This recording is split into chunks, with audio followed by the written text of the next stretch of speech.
Okay, so the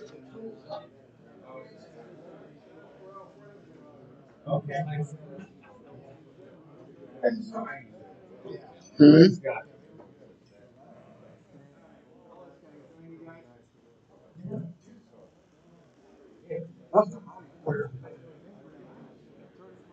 Hi, Griffin.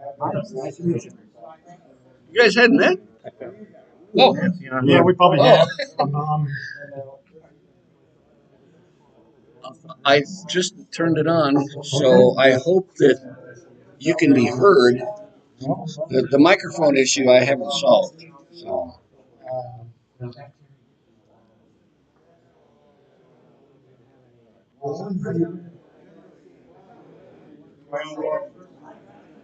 huh? Are you? Yeah, you're in the camp. You're in the. Okay, we're going to start the meeting at 6 o'clock, and we got a lot of stuff on the schedule. Hello, hello. Hello. Yeah. Good. Anyway, I'm Mike Griffin. I think most of you know me, but if not, um, start off with uh, we have a farm and home supply thing coming up that is going to be the meet and greet, swap meet type thing. That's going to be on May 18th. I've actually got a sign-up sheet that just to know, we know we need a couple of tables, a couple of pop-up tents.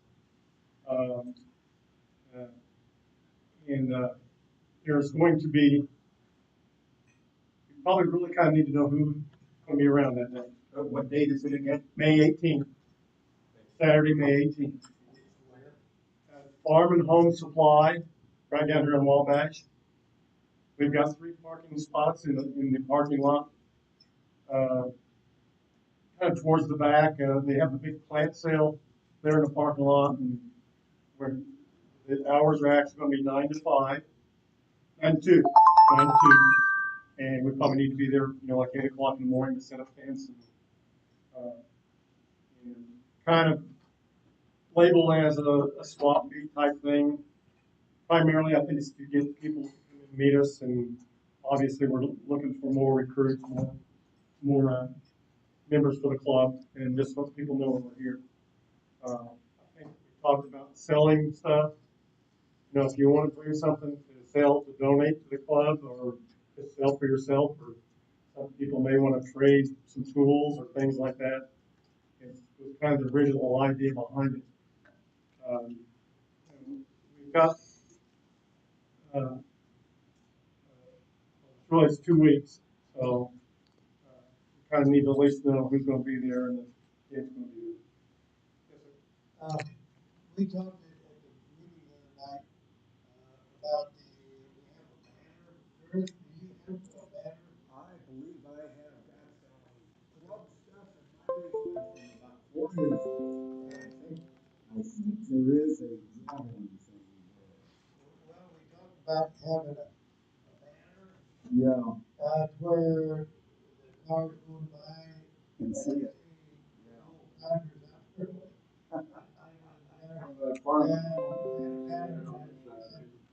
I'll look for it tonight when I get home. Yeah, look,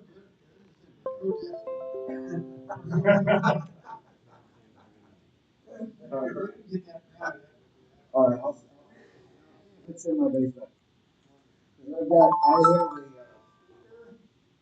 in my basement, and I have a gray plastic thing with cups and saucers and stuff in it from the picnic. And I got slides that I think it is. I'll look for the rest of it and see what we got there. Is it a banner that we need poles for, or is it?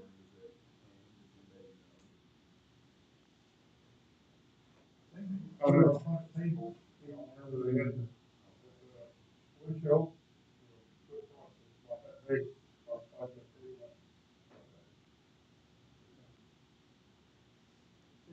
this too. Also, I did have some wires made up. My son did these, and well, I found out this week that a lot of people don't like to hang them in the store. But what I thought I'd do is I kept some of them home. I'm still gonna get some places. I know True Value let me do one there on, Stevenson. And, I went to County Market and I can't think of the other place. Oh, Lowe's and, no, and nobody wants to hang in their windows. But you might know some think of any place they might want to hang one. A place of their own even, it doesn't make any difference. My wife had one in her store. You, I want to take it with you, and I'm going to try to get some places over there next week. If nothing else, we'll just have one table, maybe hand them out and something like that. Walk out. Before I get to it, I think we got a new member here, right? Name? Brian Lander, as a new member, so I think that it for new members. Yes. Welcome. Yeah.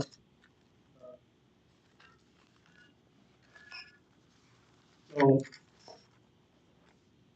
right up to that, the other thing I have is, we have the hats in, I've distributed most of them. Order, if you want a hat, just see me after the meeting or anytime you get a hold of me.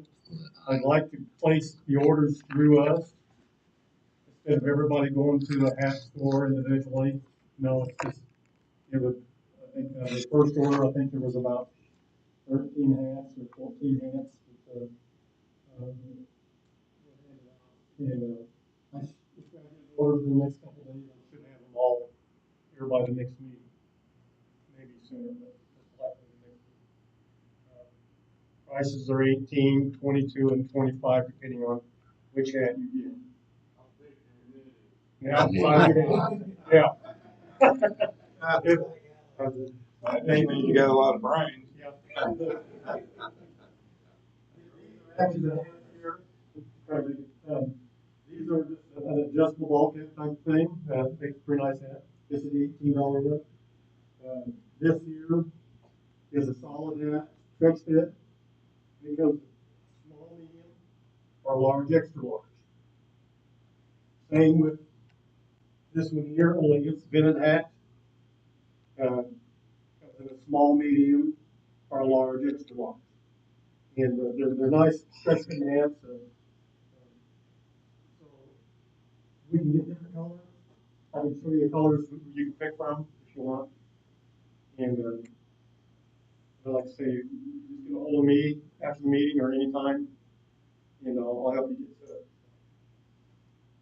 And I know Bob has got a pretty good run of things for people to do. Even, I think that's really all I have at this point. I didn't make a big list because I just get lost in the list usually. Uh, if we're going to have a Christmas party, it's a long ways away, but I have already reserved the first week of December at the yacht club. If you want to do it again there, Yeah. if you don't, I'll let you know. But he already talked to me, and we have reserved it. We've already kind of talked about this. I think that's a great idea. Just go ahead and get reserved. Real nice there last year. That's wonderful. Yeah. Thank Thank you. you. Good time. Thanks for doing that, Ron. So Bob, if you want to introduce some of the programs we got going here this evening. If we could go, Dave, to craigtool.com. How many people, after hearing Lance Eaton talk last month about Craig Tools, want to go out and buy a Craig tool? I thought he did an amazing presentation last month. He was phenomenal. And in fact, I was so impressed with him, I actually wrote the CEO of Craig Tool about his actions, how well prepared he was, and his product knowledge. And he actually now has been put up for an award to visit us last month because he did an amazing, phenomenal job with going through the product line, explaining where you can use it, where you're going to benefit from it. And I was blown away by that. I was really grateful. In fact, he didn't leave here till past 8:30.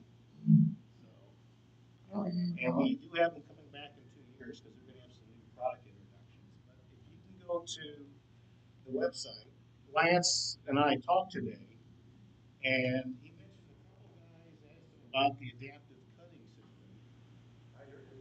Okay, it's actually now on sale, $100 off for the big one. That's 10%. And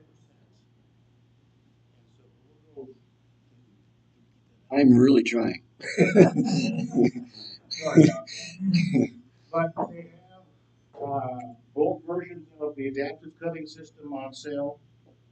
They also have some of the Craig jig on sale too. So if you want to get Craig jig, pocket hole cutter, one of them, a couple of them on sale.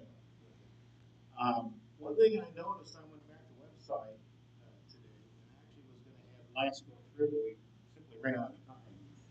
They have over 1,000 projects you can look at on there in different categories, and they're very thorough, they're very complete. They go through different things. But they have over 1,000 projects you can do in there. And so since Mother's Day is coming up, you can make your favorite mom something nice from the website.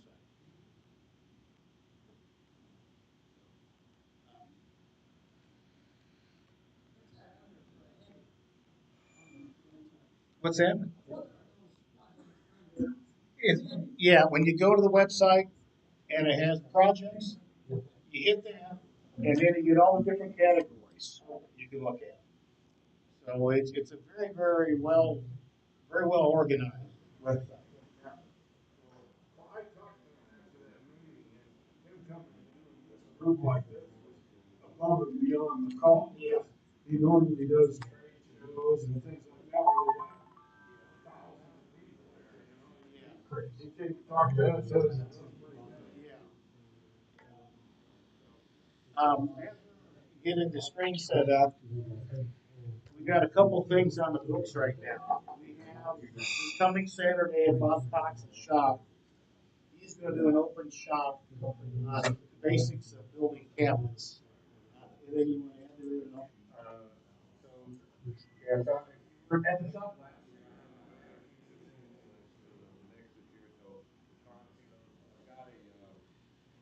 I've got a 75 inch.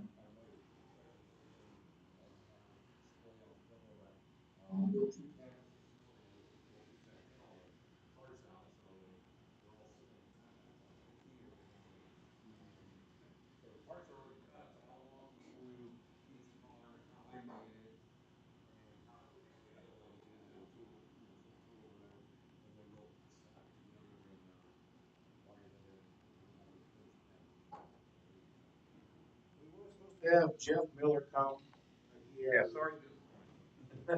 He had canceled due to medical reasons. And I'm very thankful to Bob Cox for offering this. So, yeah, here's the website right here. And if you go to projects and plans, if you can click on that, please. And Audrey, could you hit the lights? And then you can,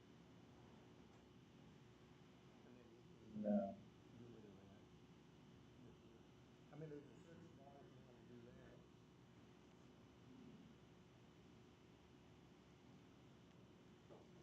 But you can see all the different categories here. Closet, bedroom, bathroom. And these you can actually cut up and get the colors for that project. And some of them actually have, that I saw, some of them actually doing the project. So the middle one right here, You were what? the middle Oh, one that? right here. Okay. Yeah, thanks. This is all free. And then you can scroll down and it goes through, you can download it, you can print it right there. Here's the materials. This is the tools that they're recommending you use for these things. It's pretty much user friendly. This is your cut list of parts down here. You can expand on that. So about anything you want to build in there for your house is pretty much in here. And these are all free. And then they have the down here you can see they have the directions step by step and how to cut it and everything. So they made a really good investment to be user friendly for woodworkers.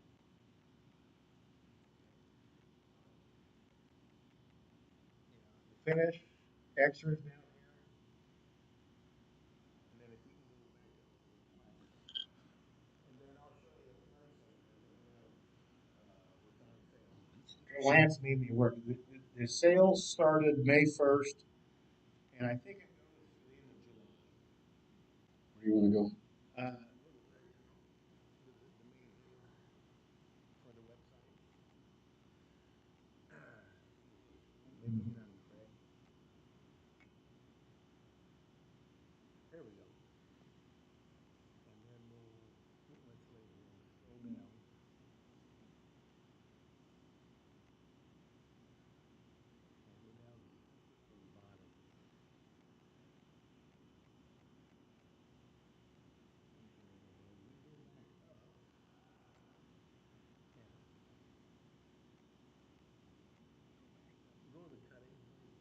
Okay, here it has. So if you're needing one of their pocket hole jigs,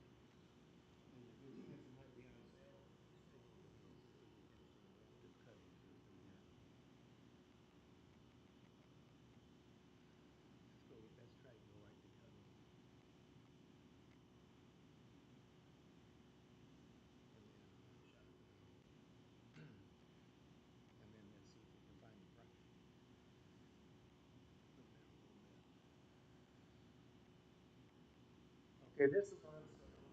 Roughly there. Go down a little more.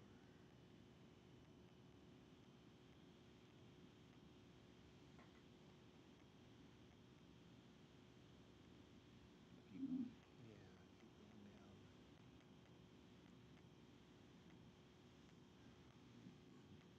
Well, they got all kinds of stuff. Yeah. I haven't taken the time to look yet. Looks like there's a few more pages. Okay.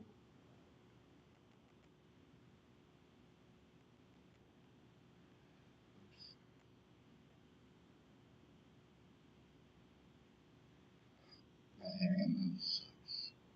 Let's go. Let's do search. Adaptive, put in search adaptive cutting.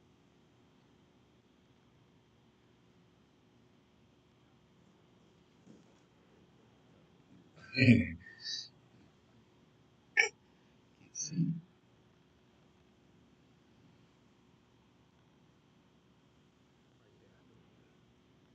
Oh, okay.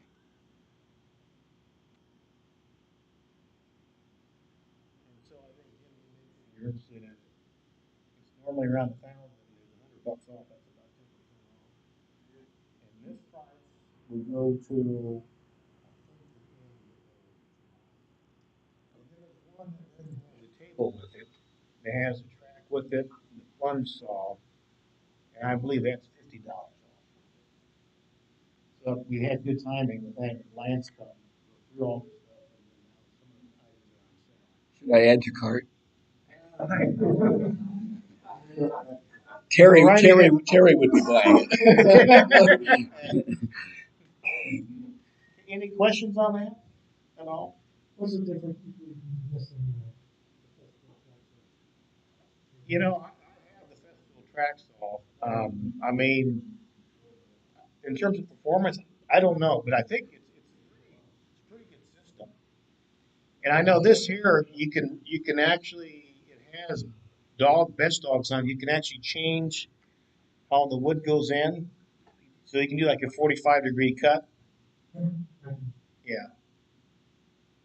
You know, I had a question that I never asked, when you should, I wish I did. What do you do about dados? This thing doesn't do dados, does it? It cannot. What you could do is actually put the wood in sideways so it's across the lane, and then you could just use natural crack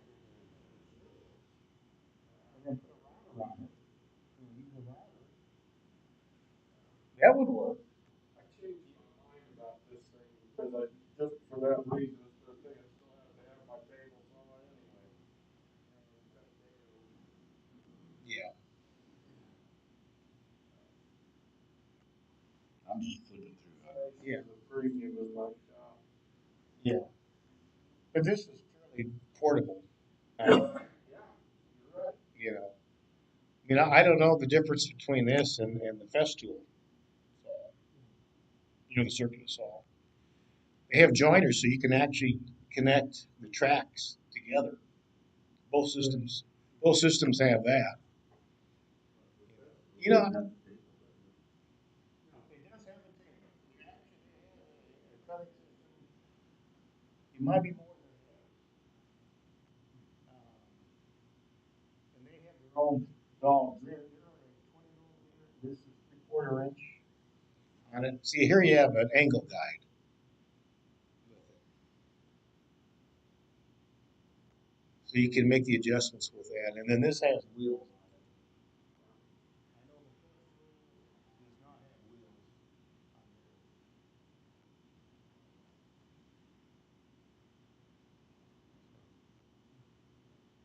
Okay. Now we'll go back to the list. Okay. But we have a pretty full calendar through the summer. Shops. We have Bob Cox is doing the cabinet building this coming Saturday. That's from 9 to noon. Okay, 9 to noon. We have the tool swap, which is the next weekend, that next Saturday at Farm and Home. And that will be 9 to 2. Okay. And then we have, August, turn on the lights, please. We have Mike Rettermeyer is going to do an open shop. He'll come back to me. That's going to be in June topics. That'll be this shop. That's going to be the 29th of June. We have Eric Woolbright going to do an open shop on making a tape range for legs, table legs. He's also going to talk about the differences and things to consider between water-based finishes and oil-based finishes. Advantages and disadvantages of that. That's going to be on July 27th. And then the last one, we'll say the biggest for the best is Ralph Lynch is going to demonstrate his leather to everybody on August the 3rd. Yeah. I suffer from CRS. I'm not going to remember all this. Okay. Yeah. Okay. So tonight we have 7 presenters. So we have a full docket, if you will. So we'll start off with Paul first. He has a slide deck. Then we'll do Steve, Curtis, Chad, Bob Fox, John, and then.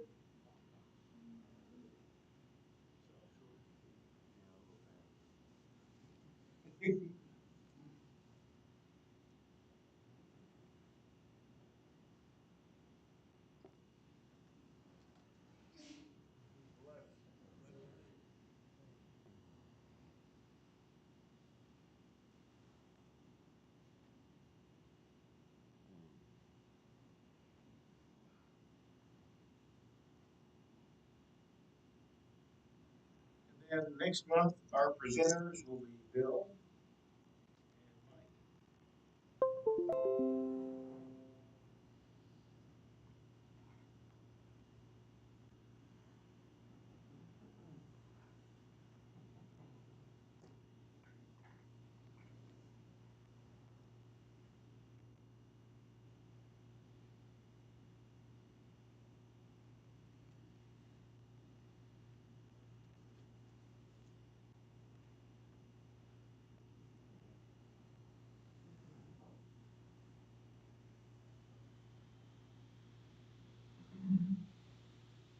Oh,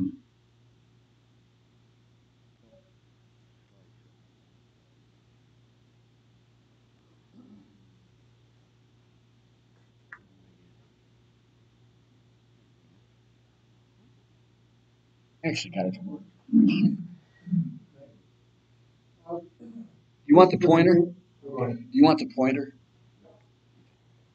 This is the beginning of a project I've done for my niece up in Wisconsin. She wanted to dress it, like 5 or 6 foot tall dresser for her first boy. So I asked her what kind of wood she wanted. She said darkwood. Well, there's only one kind of darkwood here in Illinois.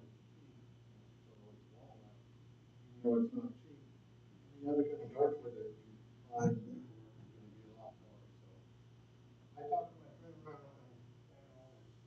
out of his house. Sorry. Anyway, so there's all my, that's the bulk of the lumber for this project. I just laid it out there to get an idea of what kind of grain I was gonna have to work with, and where I was gonna cut these pieces, because they're too wide for me to put through my joiner. So I had to cut them to 6 inches to get them truly flat, as long as they need to be. So that's the first step, is mill these things down to the right size. And if you look at these pictures, you can see the size of my shop is very tiny. So I can walk around my workbench, I can walk around my table saw, but it's hardly big enough to do anything else. So there's the pieces cut to rough length. I stack them up when I mark them, so I know which boards went with which ones, so I can put them back together again as I glue the panels. It makes for a better aesthetic when you put the boards together that were drawn together initially. If I don't mark them, I have trouble telling one from the other. And I also mark off the places where I want to avoid like a knot here. Everything that I'm square, I put them on squiggly mark on, so I know it's square for the next process of getting these down the side. There's the little planer. After I get them flat on the one side, then I can plane them with the proper thickness, which is, in my case, is 3/4 of an inch. I'm not really running the planer, as you can tell, the frame is not running. Anyway, once I get them cut to size, actually this is, I just got this displayed, I don't think these are even been cut yet. So I cut them length and figured out where I wanted to put it in the project. And I do a little cut list and a sheet of paper that kind of helps me decide where everything's gonna go. Because a lot of this design is in my head, because I don't have any education in woodworking, so I just kind of do it as necessary. After you do 3 dressers, you figure out some of the things that are good and the way to make the switches to snap. So there they are, stacked down, got them down to thickness, but they're not rough anymore. And they're all, I don't have a way to measure the moisture. I think it's all pretty uniform. But I do this anyway because other people have done it, and they say it's the right thing to do when you're doing panels. To get any kind of twist or warp out of it before you get them to final thickness and dimension. So there's a panel. It's been see a line down here, so it's been glued together. That's going to be one of the sides of the dresser. This dresser is kind of unusual design, like a lot of my projects are unusual, but it's got 2 main sides. And it's got a solid back, which is just hardwood. Hard board. And then the front is just a drawer, so it's not really a square cabinet per se. But you'll see when we're talking about it as we go. So I've got 2 of these big sides. That's a lot. Yeah, it's not cut to file dimension yet, but I'll put it on next picture. Well, that's just doing a lot of them together. Making sure that it's as flat as I can get it. There's the other panel. So I've got one on the right and one on the left.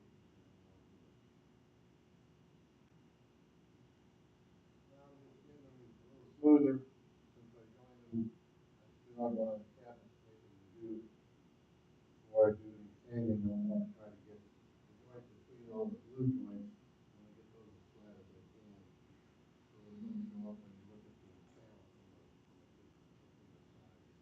You just see them if you don't do any photos. There's what I use to all the card scraper to do repeatedly to keep it sharp. And there's, like I'm getting ready to cut this one to its final length. Here's my pencil line. Sorry.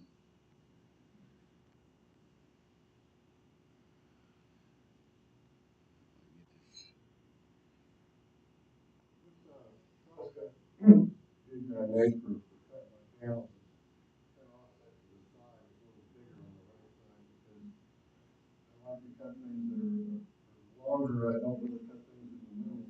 So I've got an offset in my crosscut, excuse me, crosscut jig here.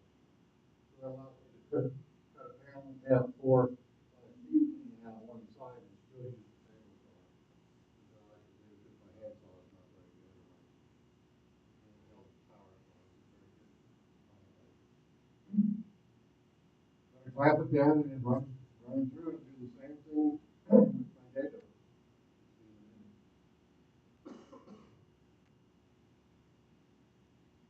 The dado stack is set up to run across the end of these panels. And I got stretchers that hold the two sides together and support the shelves. So this is where the dado for the beginning of the stretchers and all that. On both sides of the one of the panels. Okay.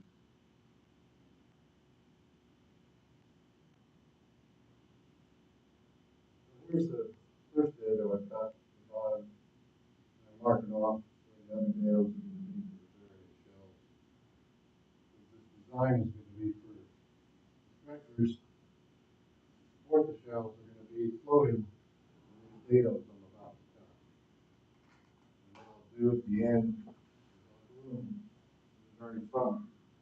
So they'll stay in the front of that panel, they'll stay square, and if we need to expand them, expand out the back.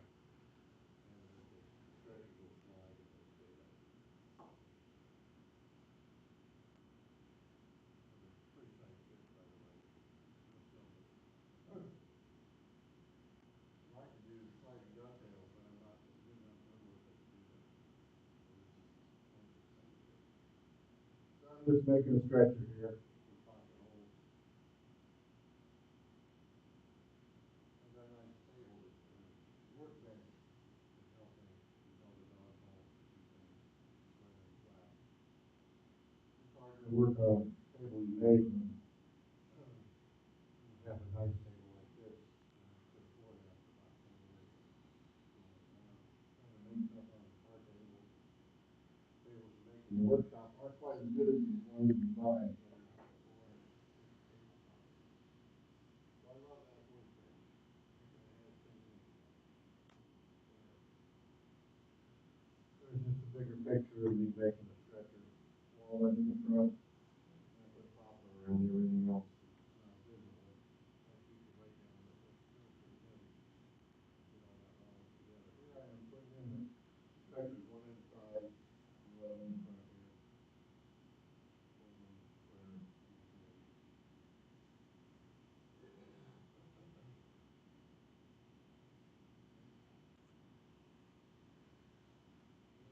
Everything bound together and this is the drive for the clamps on there. Here's the support for the stuff for the two shelves, two drawers that are going to be in front.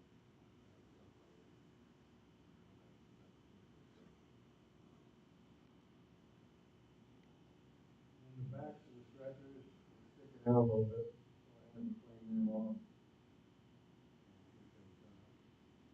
And like I said, I put a piece of thin cardboard all the way around the outside and pinned it down to the hardwood. I think it might lose a little bit out if the wood picks up moisture. I don't think it'll get much shorter or much narrower than it is right now on the dry wood stock. I'm hoping to expand it a little bit. Here are my hole downs for the top. Before I actually put in six, there's one here.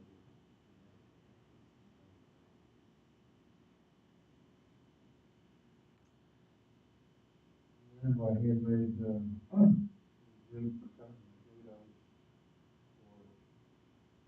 for the box joints and all these drawers.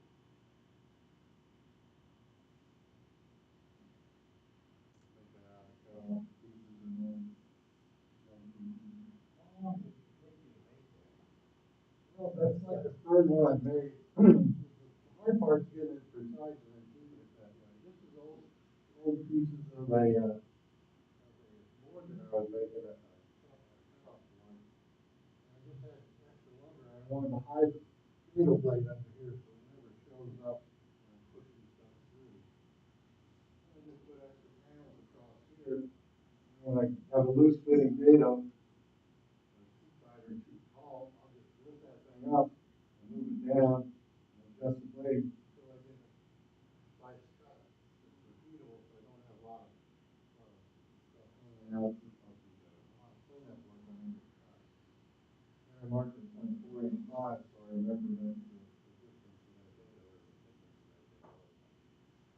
had a little trouble getting it to fit tight, because the first time I did it, it was kind of loose. I didn't want the plywood with the finger joint to be loose. So I ended up putting a paper shim in there. And the paper shim was, I don't know, a couple of thousand, and that was all I needed to make the difference so that they fit real tight.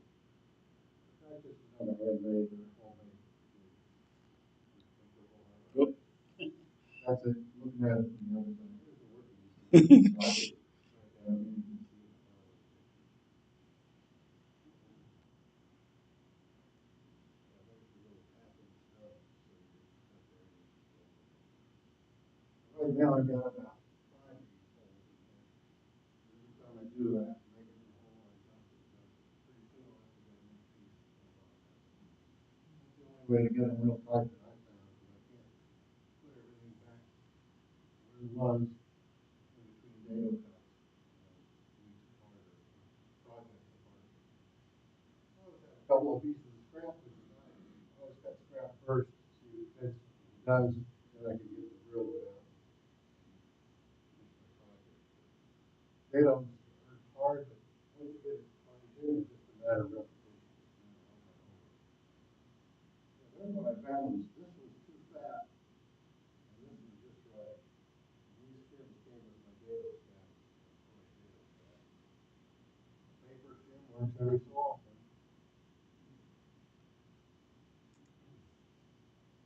There's the various boxes already that we made. The different sizes, so I have numbered them, keep track of what goes where. And all you can see. So we're good. There's the tools that I use to assemble and complete the undermount drawer slides that I have from Bloom. Bloom makes the undermount drawer slides. They make a lot of different drawer slides. So these special tools. Here is the jig for the Bloom undermount, and then all the tools that go with it. Because they have to have, in order for this project to work, or the undermount to work properly, they have to have holes drilled in a precise way. And all the instructions are metric. So use the metric stuff to put holes where you need them, because I can't knock in 30 seconds with an inch. My vision isn't that good.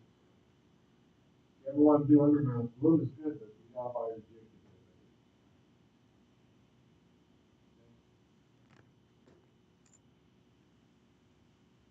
Okay, this is the bottom. Looks like I'm making the bottom feet to support that.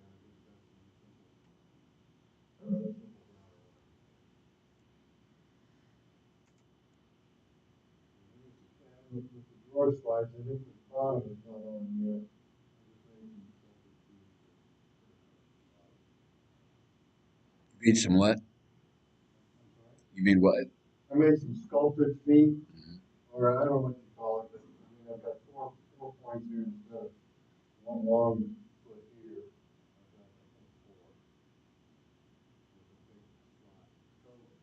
tail is going forward. After the bottom of the cabinets were in, then I had to put these spaces on that were cut to fit, but I had to have them adjusted up or down to fill the slot. And this was the best way I could do it. These drawers pretty heavy. So I ended up putting this support piece underneath it, exactly where I wanted, measured 6 times. And then put glue on the back of that thing, push it in place and left it there. And let the glue dry, pull it off, and put it all back together. I did that to all the drawers. I don't know, another way that I could do it, so that's the slow way. This is the top of the finished cabinet. Showing a pretty green from Ralph's wood shop. How did you finish it, Paul? I just put 1 cup oil on the outside, the bottom, and all of the drawers. Actually, I put Danish oil over everything, and then after the Danish oil dried for 3 or 4 days, I put polyurethane on just the top.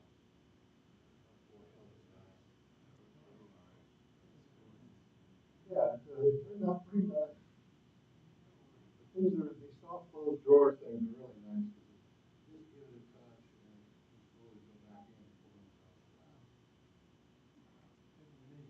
Yeah, there's the, yeah, last time, she didn't even have it, it's still in my face. They're gonna come down and get it this weekend.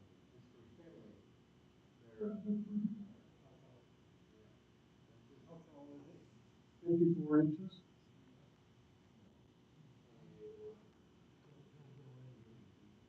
yeah, there's a lot of room there. They'll fill it up. It won't be, he's probably standing up about here, I think.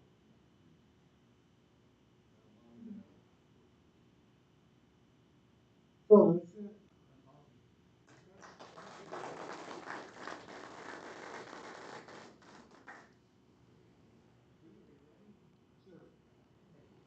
Your hand up there? I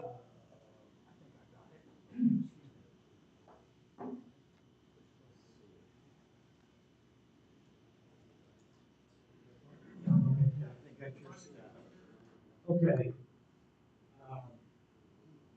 The little wife wanted a blanket ladder. And so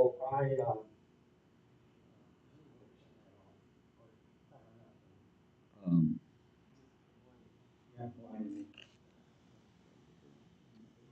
I'm not sure we need it anymore, really. Save the bulb. So, not a real hard project, but as you know, most of us, well, I should speak for myself, we're most of the time we're working by ourselves.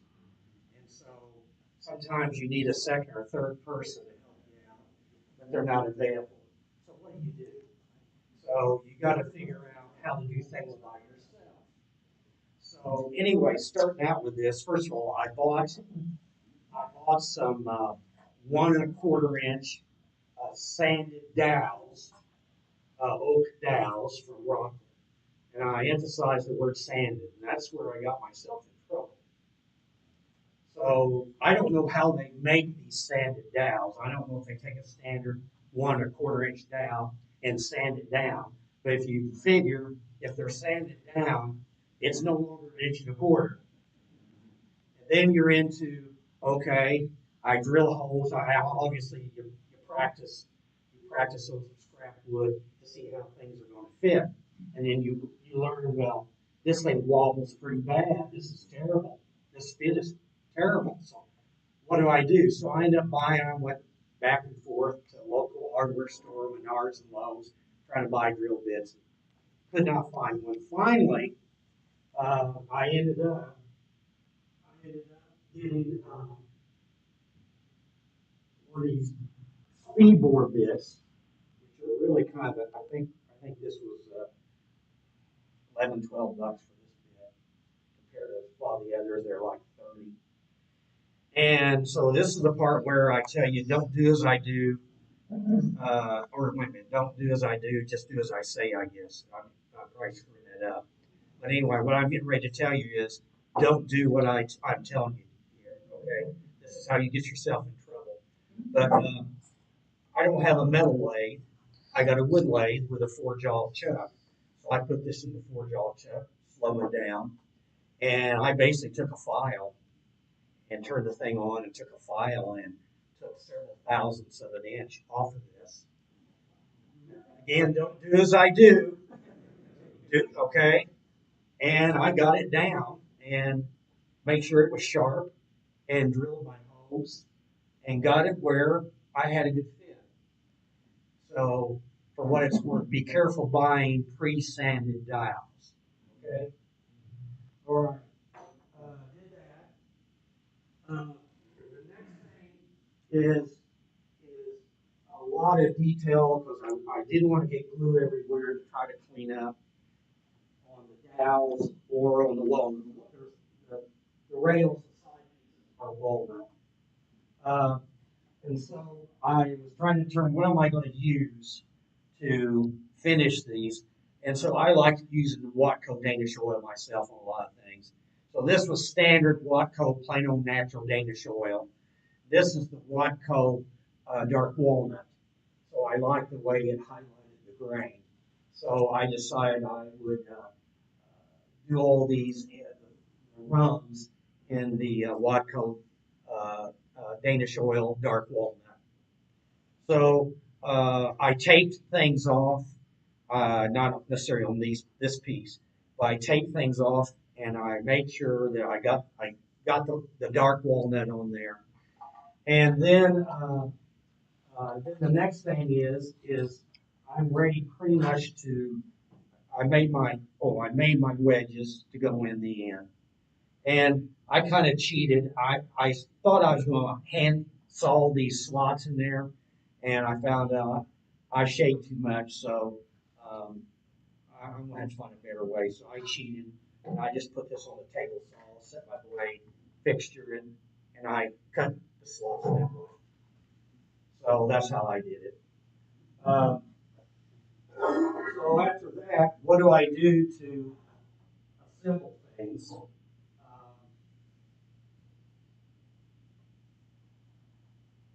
I haven't tried walking up this thing. I'm a little afraid. But I made three of these, and I didn't bring the other two in. But put one on each end, one in the middle, and tie wrapped them. I had this laying down on the table, flat, and I tie wrapped them on there. And then I took a strap, and I think I used two straps, and I strapped each end. So now I had this thing, even though it wasn't glued together, I could manage to pick it up and move it around. Okay? Then Then I took it just pretty much the way it is here, and I clamped it, the bottom piece here, onto my workbench. And that's when I started doing uh, the gluing and all that. I need to back up just a little bit. I spent a lot of time trying to get these dowels the same length, the same exact length, and square. Okay? Because I didn't want to do a bunch of sanding up here on the top. If I had this sticking up a 64th of an inch, I don't know what you've had. Here you have a hardwood, a very hardwood like oak, and you got this going in walnut, and I could just see myself creating dips and stuff here. So I wanted this to be as reasonably exact as I could. So I really spent the time on the dowels, getting them all the same length and square on the end. So that once I got my glue in and I started adjusting it, I adjusted this by feel, got it where I want, and then I started tapping in that wedge. Then I moved to the next one. I moved to the next one. I moved to the next one. After doing that, I didn't go ahead and glue the other side. I left it together. And I think I got now. I think I told you once, I got a flat table that I had made. And I got a very large flat table. And I immediately took it before the glue dried, got it on that table. I had it jigged up where I had 90 degrees. And the reason why I did that is, as you can imagine, trying to make a ladder, you don't want it to do this, and you don't want it to do this. So I wanted to make sure it was flat and not doing any kind of twisting or anything or offsetting. So I got it on the flat table, clamped it, put weights on it, and let that one side dry. And then after that, then I went and I glued while it's still all clamped up with all this on it. I went ahead and uh, did the other side.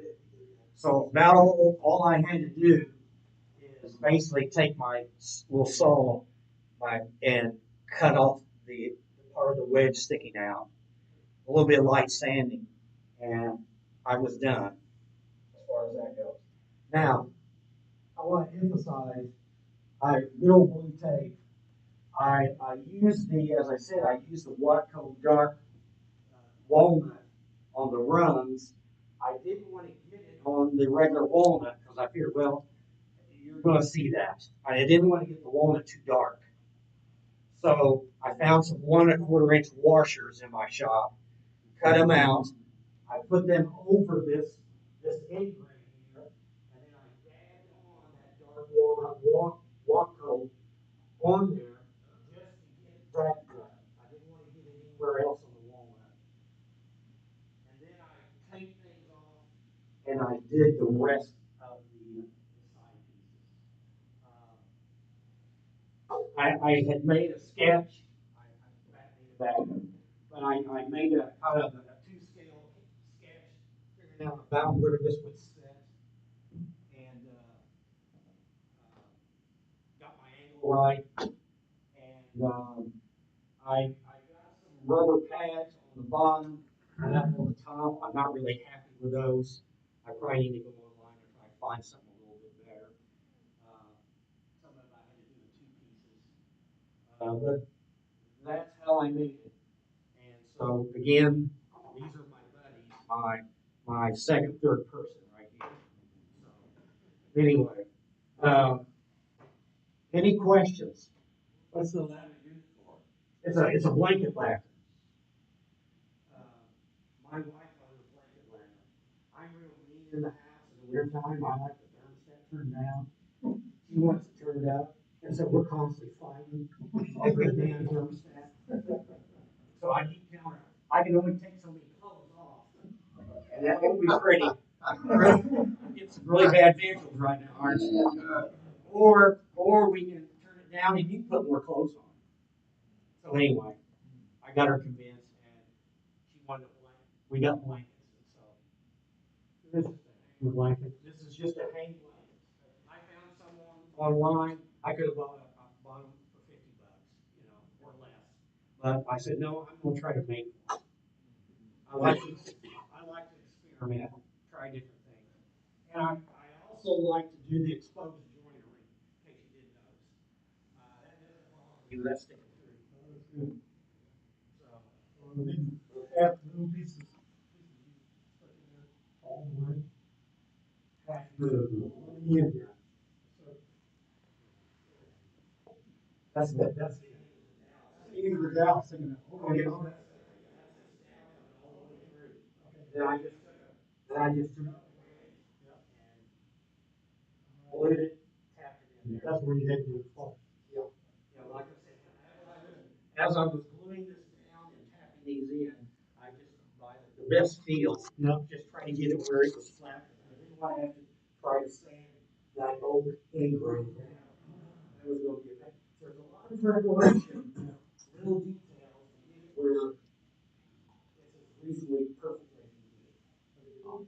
Question, Yes.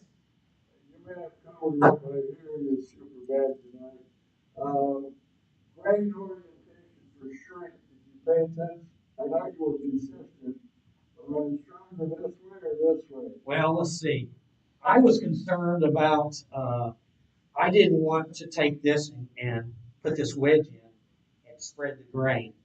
So I went 90 degrees to the grain. Okay.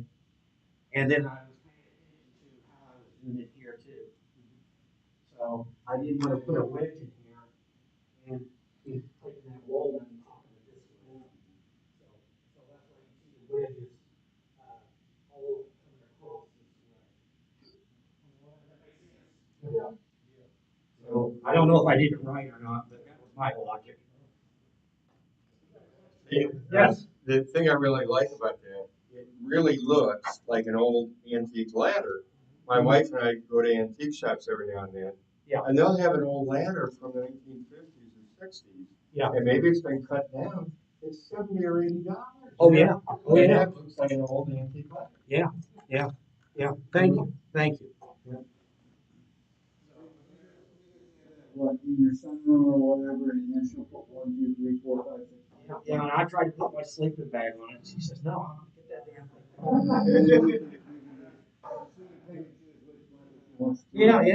thing." Yeah. Yes. You said you made your wedges? Yeah. I cut them on my band. I just took some scrap walnut I had and cut them on my bandsaw. Is how I did it. Wasn't anything super fancy. They're just a couple inches long. Actually, those was almost pretty square. You can look at that one. And then the slot was made on a table saw. I was going to hand cut them, and I shaped too much. And then I thought, okay, I'll do this on my bandsaw. I said, well, I'm going to booger this up really good. So I just fixtured it with my miter gauge on my table saw. And I just cut them all on the table saw. Yeah, probably. Yeah, yeah, yeah. So simple looking project, but again, the devil's in the details and working by yourself, trying to keep glue and stain from going where you don't want it to go. So anyway, and you're welcome to come up and look at it afterwards. Okay, now I like to experiment, and one of the things from years back I had read. All of you have heard of James Crenoff, and you worker of wood. Look up James Crenoff, Google him, and he since passed away probably 15 years ago or so. In fact, I went and saw him and had a book signed by him down at Art Institute, put on a thing down in St. Louis, probably back in the 90s. I went down there and saw him and heard him speak. But anyway, he talked about he making a lot of cabinets where he was using what he called real veneer, and he was basically taking boards and resawing and making thick veneer. Well, see, I told you about this before, but many years ago. Well, when I was working for Bud, a guy by the name of Ron Baumhart worked there. He has a sawmill, portable sawmill.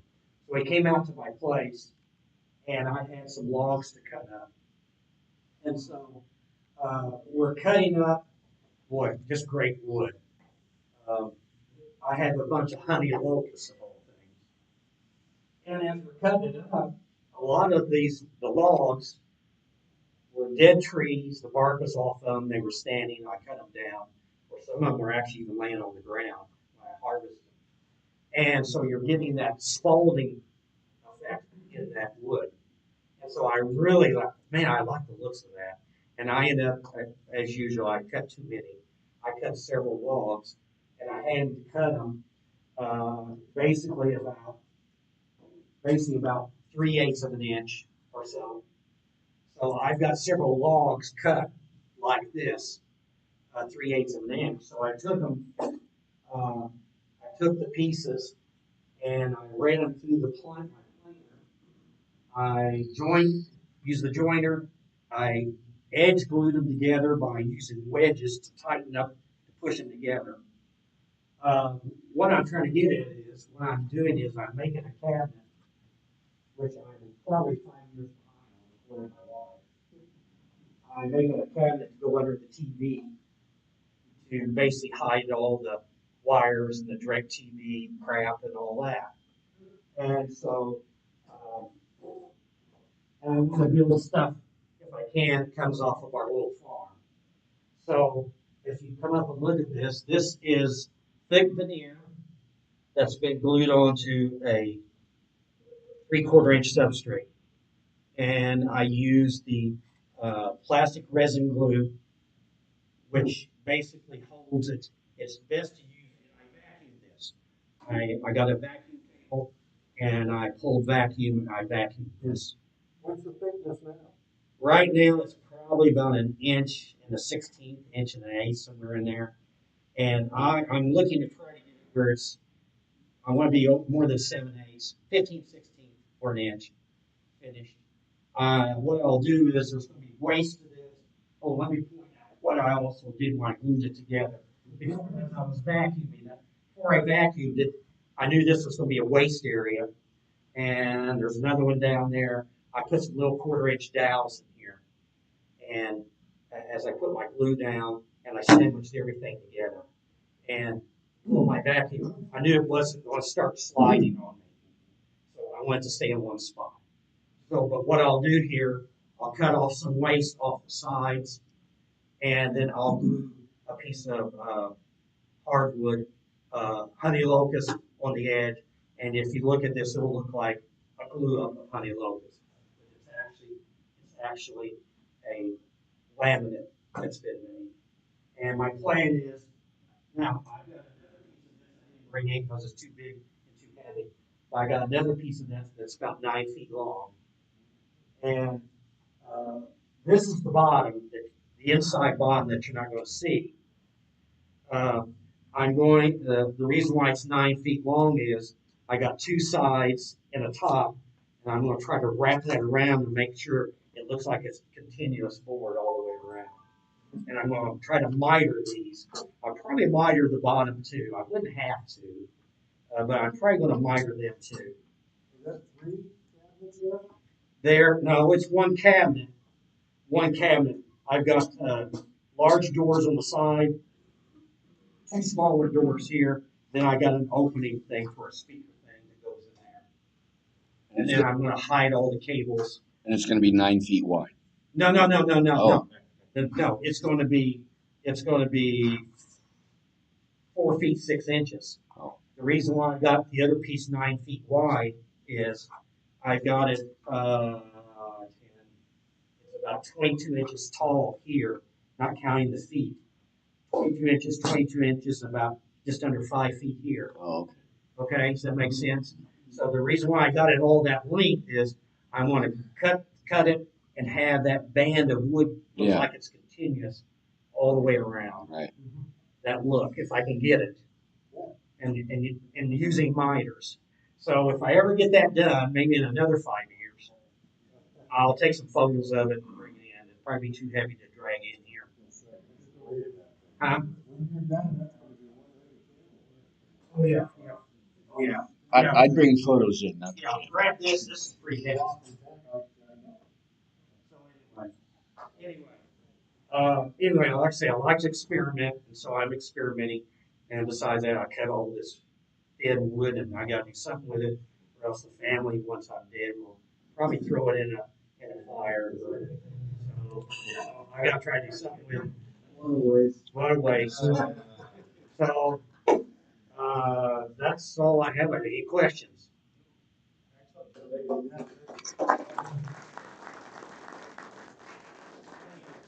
Curtis, you ready? Thank you. Okay, I volunteer for show and tell. This is not presentation.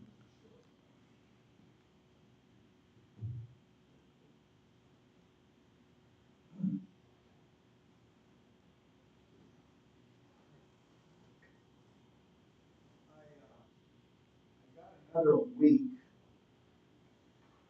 at Mark Adams this year. I'm gonna have another one in August. I'm supposed to be got another week in August. Stand over here. I can turn the lights back off. I turned it back on just because I brought up the James Krenoff website, and that's looks like there's some examples of his work there. Is that the guy you're talking about? Yes. See, okay. So, yep. Last month I was up at Franklin, Indiana, at Mark Adams again for the first of 2 weeks that I have this year up there. I did a hand tools class with Eric Keys, who's one of his regular employees. Who last year, when I took Stephen Proctor's class, he was the guy that had the camera and did the recordings and worked with everybody hands-on. And now this is his first time as a full-blown instructor.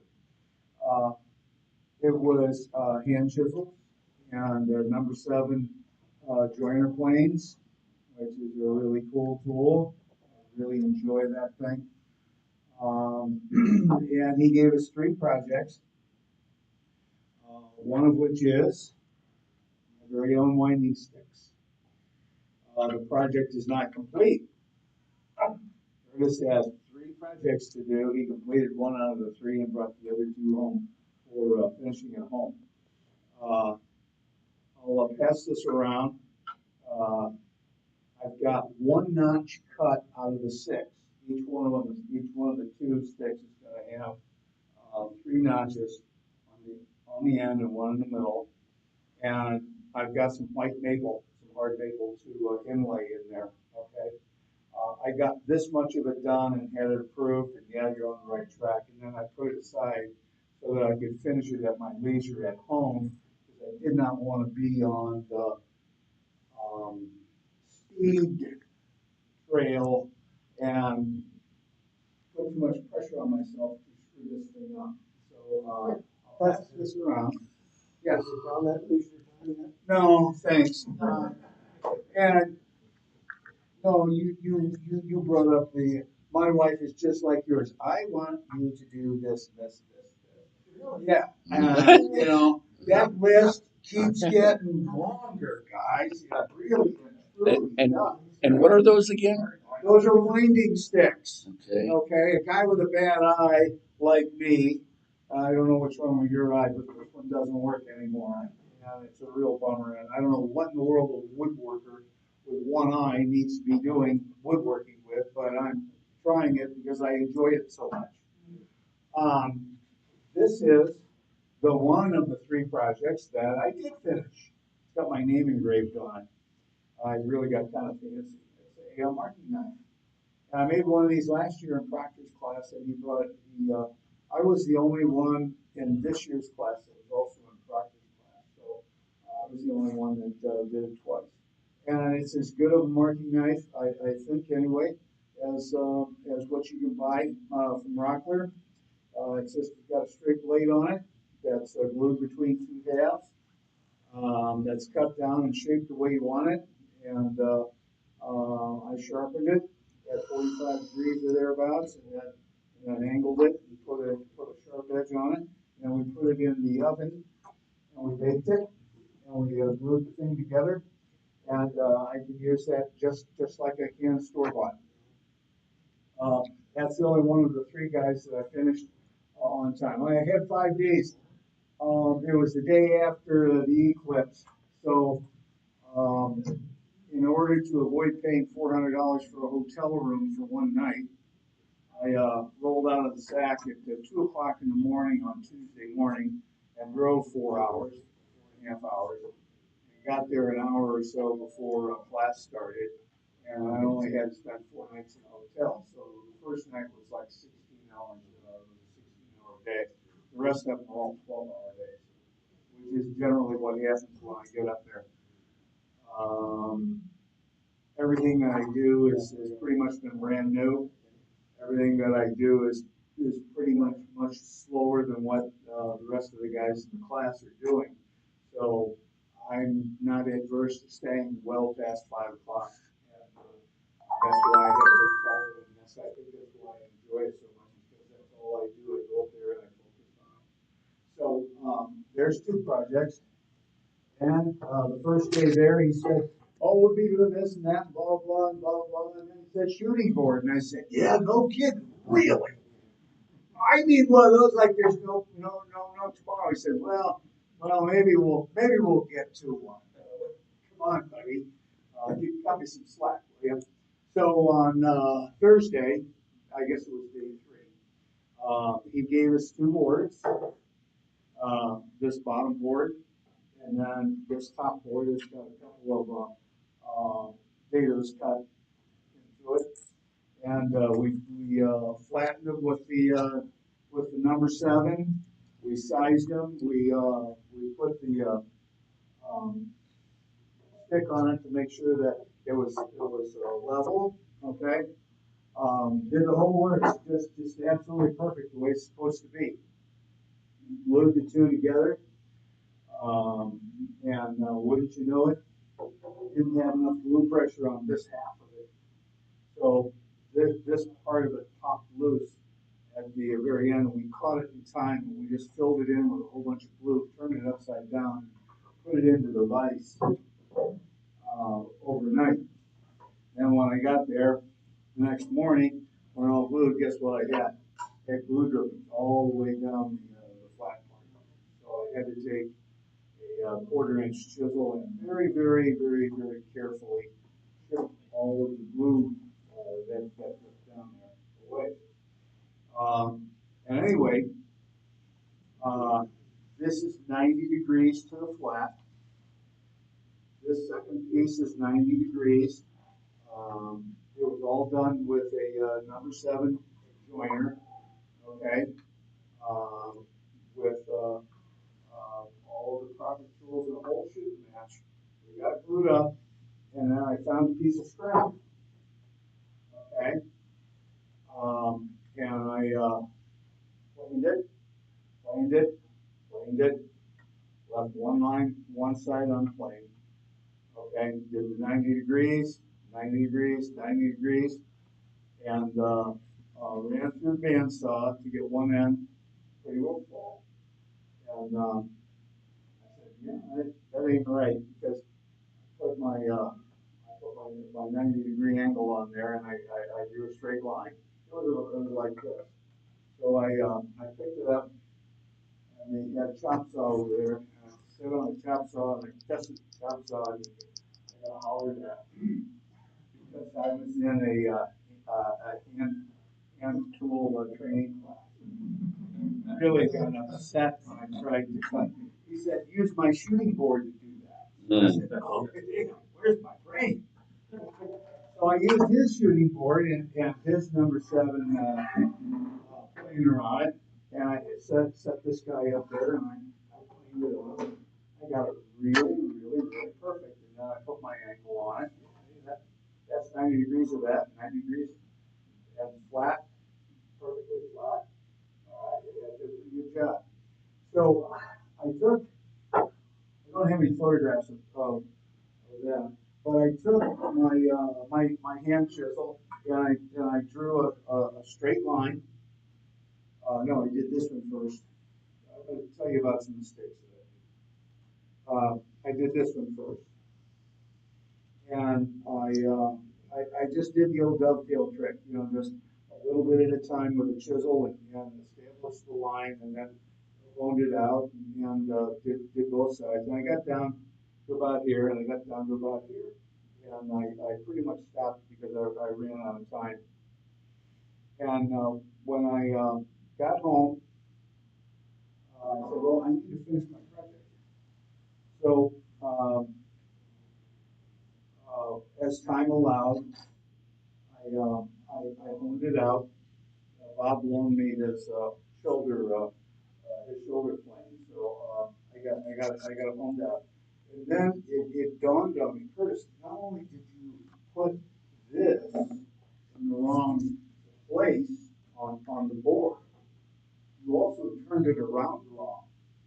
Because this right here would have been for a left-handed person.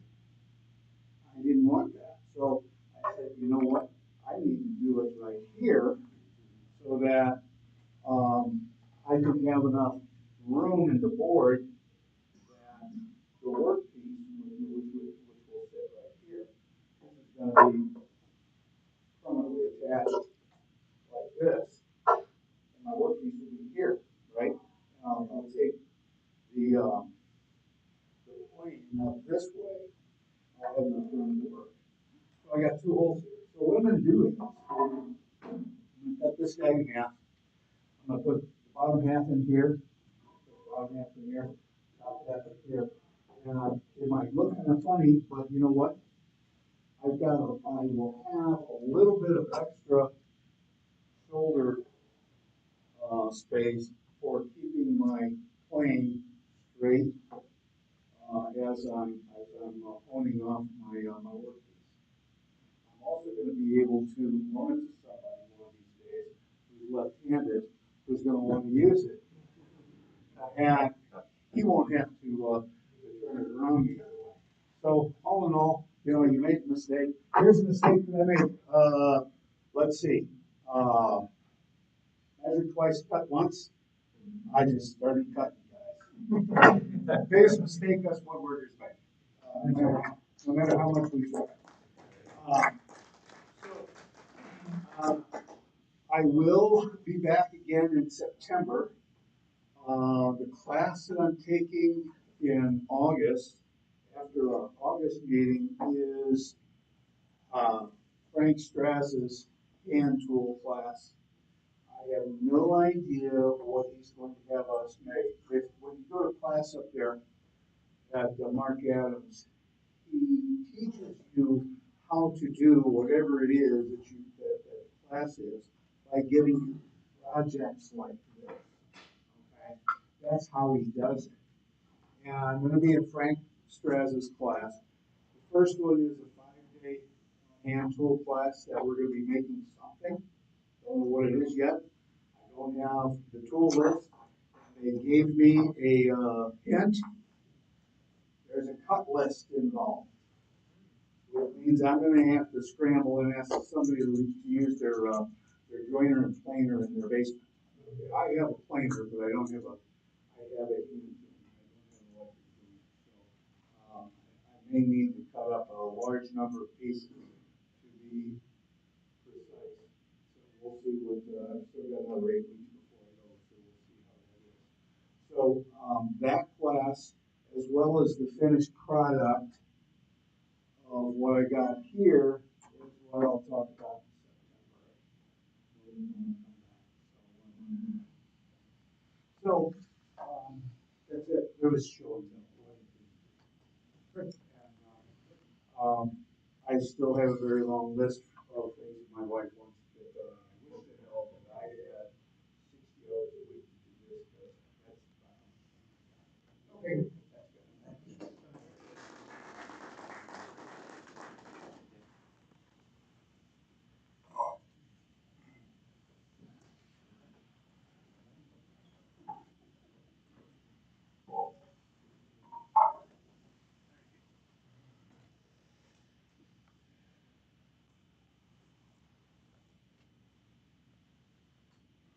All right. I guess I'll just start passing these out. Absolutely. I'll look at them and do whatever you want to with them.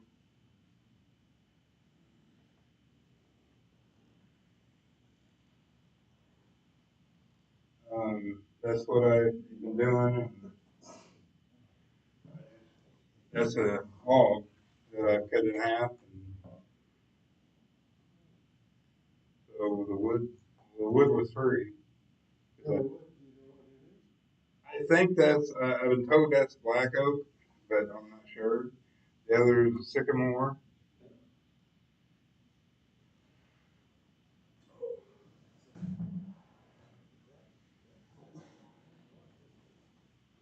What did you, how did you? I've done it all by hand. Um,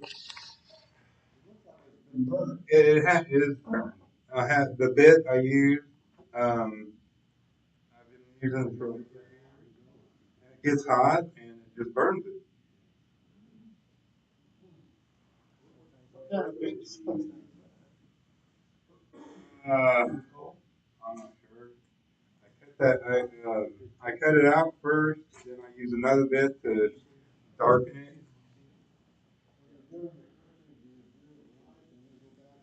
Yes. Yeah. Well, that's about twice.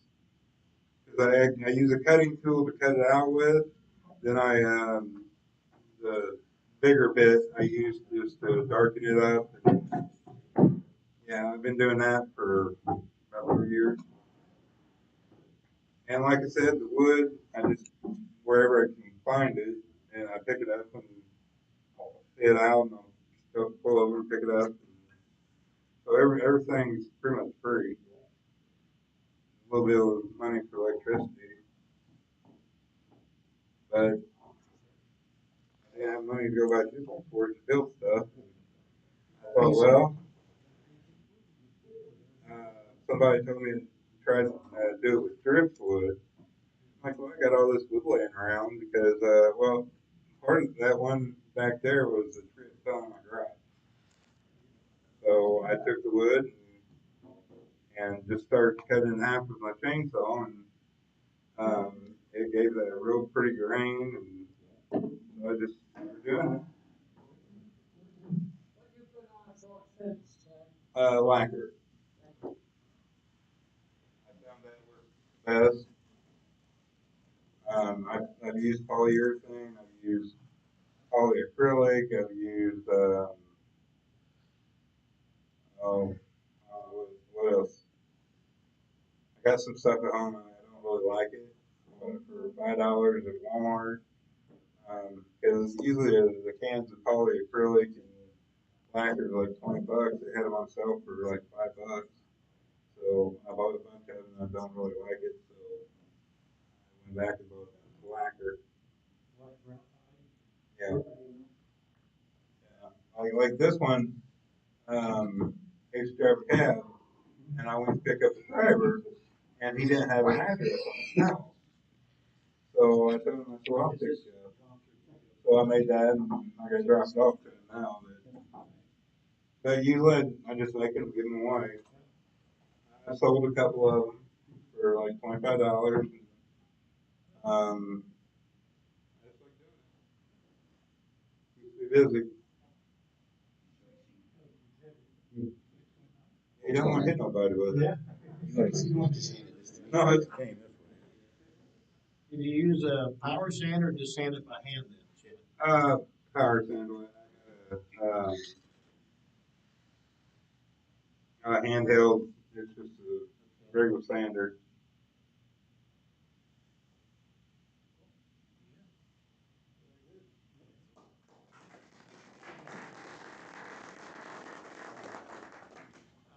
Complex.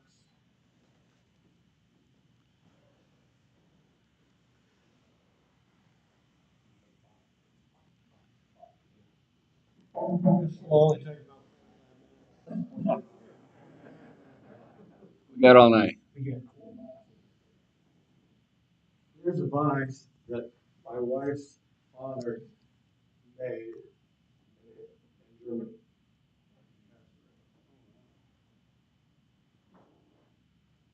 Yes, I'm curious if anybody's seen a bracelet like that. Well, now you can put your hands on it. It's a drill. Don't ask me. It's a drill. It's a drill. Bracing bit. Yeah.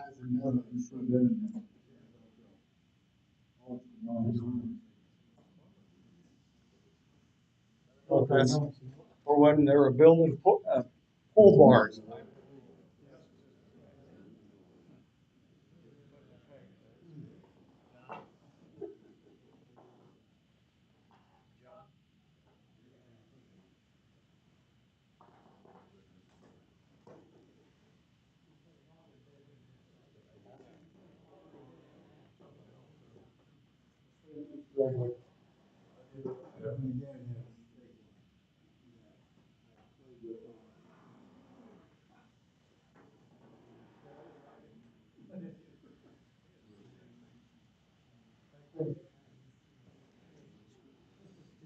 My wife saw it on Pinterest.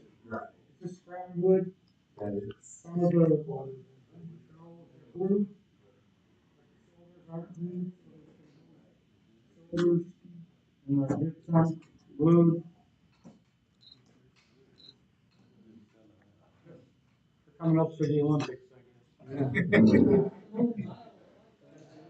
Exactly. Yeah.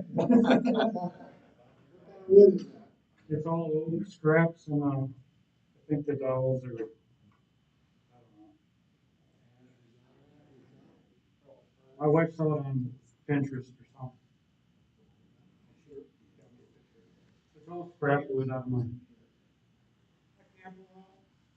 Who's looking at here? Can't bring fire. I never have a complaint about bringing in lumber. You buy wet firewood down at Council Shop, you can't get a fire started. It's good to have dry lumber with you. That's just. Okay.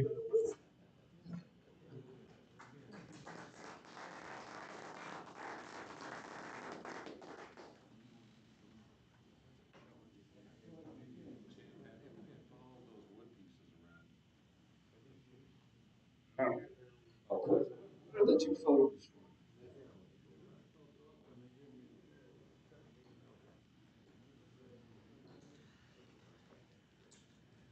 We're not gonna do mine because it's 7:30. You know, Yeah, I'll do it next time.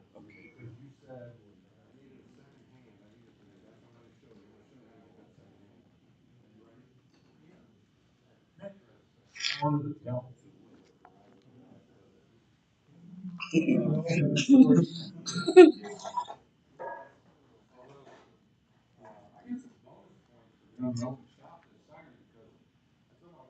I was using the dude from Little Animal Building. Well, why are you building a cabinet I can use? So I'm building two cabinets that go into one. So when I get together, they're going in the house into one. You guys all have these on? Right? Have these so you can tie myself in the truck and all that? Yeah. Okay. So I'm gonna show you a trick. Take this. How many use band clamps? Strap clamps. I use them to build this little Wanna box.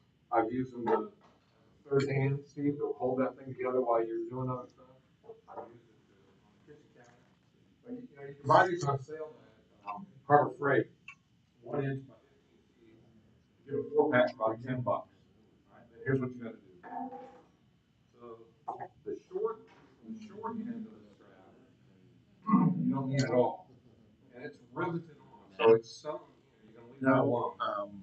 You don't need the custom cutting thing for custom cutting thing. The adaptive cutting thing for Craig. Have one as a table. Yeah. Then to make it good, you get the pressure up. We're gonna take where you come out. I just usually grind off the end of the rivet and it'll pop right out. Then you're gonna put a bolt through it. That bolt is gonna go through the sewn end of this strap. So that bolt is gonna go through. It's gonna hold the side of that strap. And then your unit will look like this. And now you can just take this loose around whatever it is that you're doing. You feed it through there and you can tighten it down. Costs you $2.50 a piece plus the 8.4 bolt there. Really easy to do.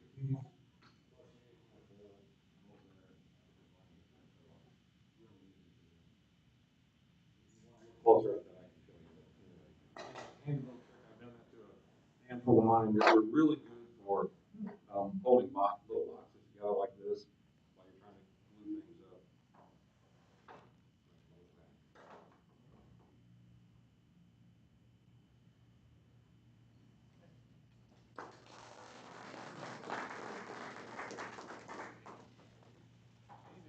Put the adaptive cutting thing up. Yeah. You know, I thought about your comment, Jim, about the adaptive cutting thing, what you can and can't do. One thing you can do. I passed around 2 flowery photo prints. Those are in this bag. Ralph Wentz liked it. If you want some of these seeds, I have tinfoil. You can make a little packet. I also have some black seeded beans with a white stripe on them, and they'll climb 20 feet high. And I have some of them up here in a bag, but I couldn't find the pictures I have of them. I do have tomatoes if anybody's interested.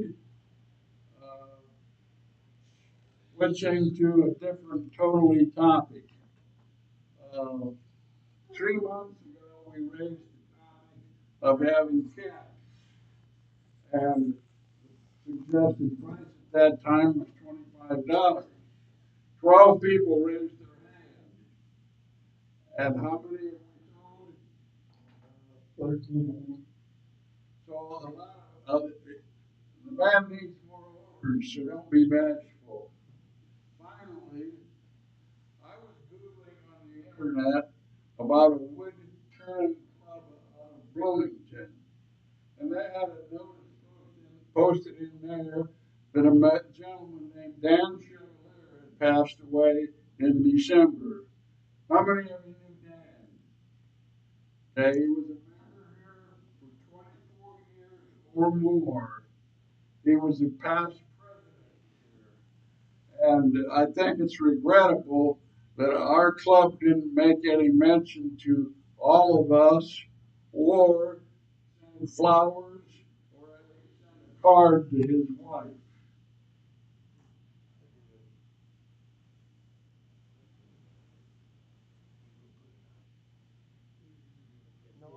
Norm. Norm. Roland, it's,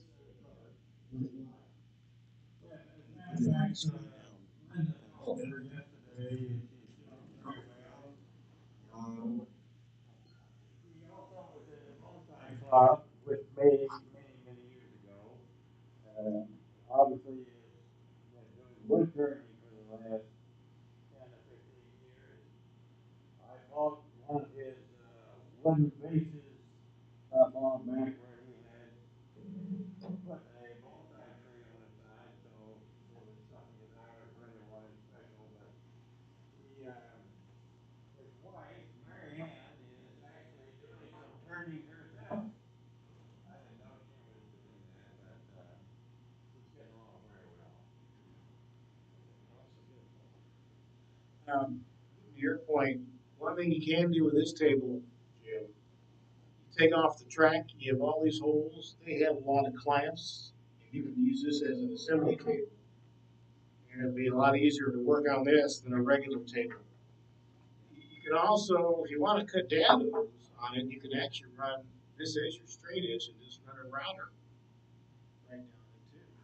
And then you'll learn where how to position it on that piece of wood. That wood will fit under here, and then you can actually clamp down that wood with it. So you have that option to do with it. But I think with this, I have a table like this at home, but I do all my assembly on that because you can stick all kinds of clamps in here. They have a lot of versatility with it. You know, you're going to be getting, this is a 3/4 inch hole design. So you get, those are clamps you have to get, or the best tool you have to get. Festool Europeans are 20 millimeters, so they're slightly larger than that. So just make sure you get the right size. So you can do a lot with this top. Yeah.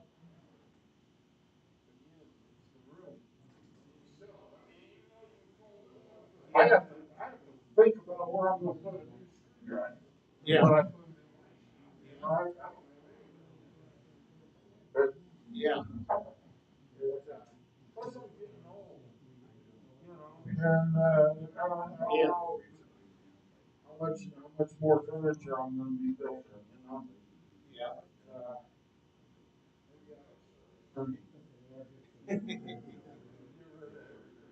Yeah. Okay. Mike, I'm done. So you want to close the meeting? Before we close the meeting. Yes, sir. I brought in a tub of the doors from the old post office building out here. Probably want some help yourself.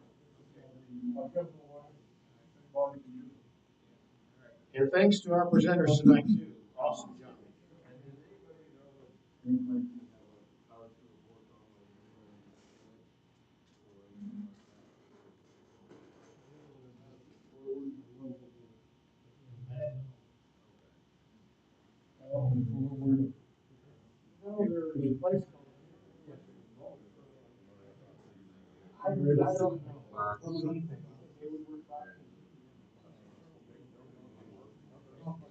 Yeah.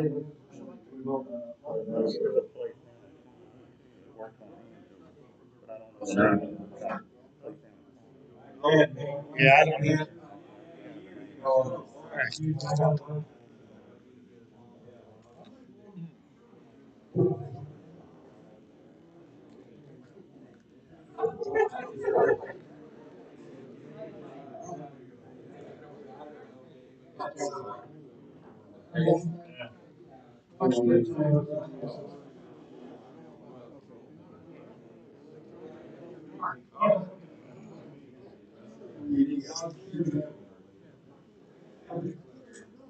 Yeah. So before we get too far, I want to go ahead and close the meeting. Just a minute, please. Guys. I want to close the meeting. Just a couple things. Remember the Tiffany of the Waker. And I do have some of these flyers. If anybody want to take a couple of them with them to try and hang somewhere, you're welcome to. And if you want, if anybody's interested in that, we'll be able to get you signed up for it. Meeting adjourned. Good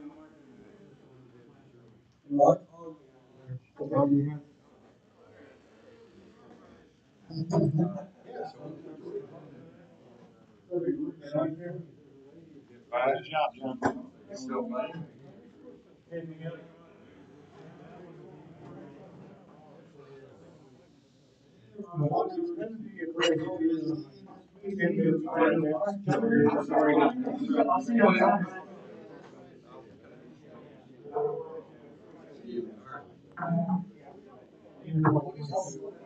Yeah, but if it's like something that big grind, you know the set or you come? Right. Okay. It's on the calendar. It should be, yeah. Okay. That one's on me. Okay. Hello? Okay. Hello? Yeah.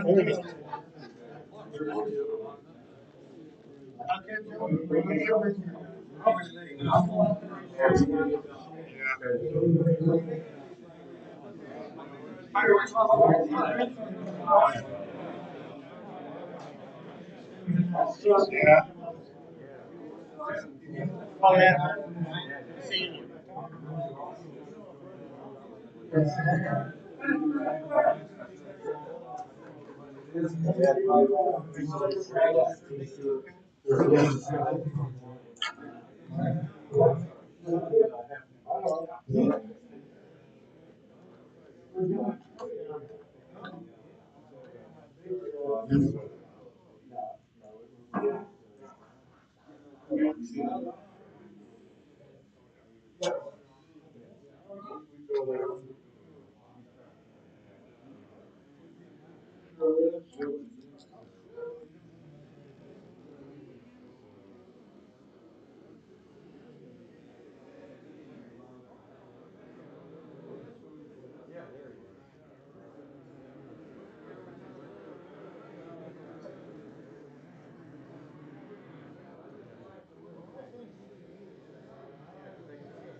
I have to get your address.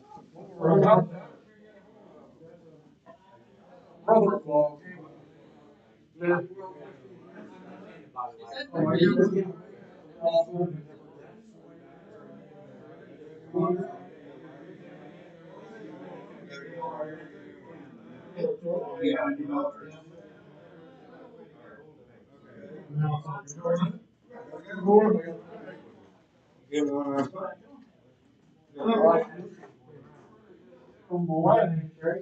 I could hear you. I'll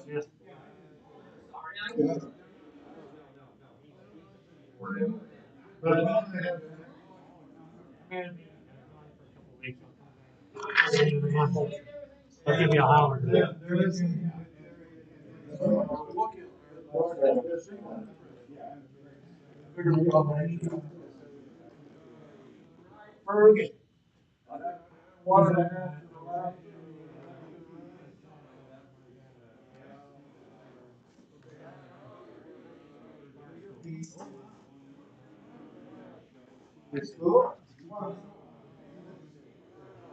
Giant City State Park, down south of Carbondale. So I was right in the center of the path. Yeah, yeah, it was pretty cool. Well, one friend, there was three of us. One friend went down on Wednesday to get a campsite ahead of time, the Wednesday before. Yeah, he went on Wednesday, got us a Giant City State Park campground site, and then Thursday another buddy went down, and then Friday I went down, and so I was there Friday night and Saturday night and Sunday night, and then we saw the eclipse on Monday and drove home Monday. But I didn't answer your question. Yeah, I forgot your question. Oh, festivities. Yeah. The campground didn't do much, but not too far away in Vienna, which is a small town down there, northeast of there, was the Tour de Tunnel. It's Tunnel Hill State Park, goes through Vienna, and it like diagonally across southern Illinois, and Tunnel Hill State Park. It's got these cool old train tunnels in there where there's no lights or nothing inside. So when you go inside with your bike, you can see the other end of the tunnel. You can see the light at the end of the tunnel. And you can see where you just came from too. But when you're inside, it's pitch black. You could, like I said, you can see the lights, but that's not enough light to show you where you're at. So that was kind of fun. But that was 26 miles out on this Tunnel Hill on the Tunnel Hill Trail, and then 26 miles back. So it was 52 miles, and they had a bunch of food and events going on there at this park in Vienna. Other than that, we gathered around a lot of other people to watch the thing. It was pretty cool. No, actually, I was supposed to buy a shirt while I was there for myself and my girlfriend, but I never got around to it. So I looked on Amazon after I got back, and that's how I got this one. So, yeah. Yeah. Oh, you know what? Yeah, we're not going to see one for quite a while. I forgot to turn this off. We're still recording.